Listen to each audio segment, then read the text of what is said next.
Elon Musk njoftoi vendimin për të larguar nga roli i tij qeveritar si këshilltar i lartë i presidentit Donald Trump, pasi udhëhoqi përpjekjet për të reduktuar dhe reformuar burokracinë federale, raporton Associated Press.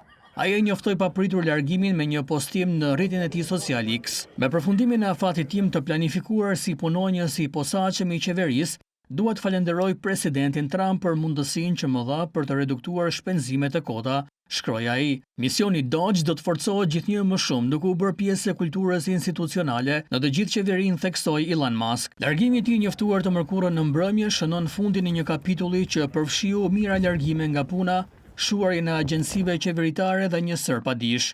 Ai uli ndjeshëm objektivin për shkurtime në shpenzime, fillimisht nga $2 trilion në $1 trilion e më pas në $150 miliard. Her pas here, ai përplasej me zyrtar të tjerë të administratës Trump, të cilët e konsideronin të padëshiruar përpjekjen e tij për të ndryshuar strukturat e departamenteve të tyre.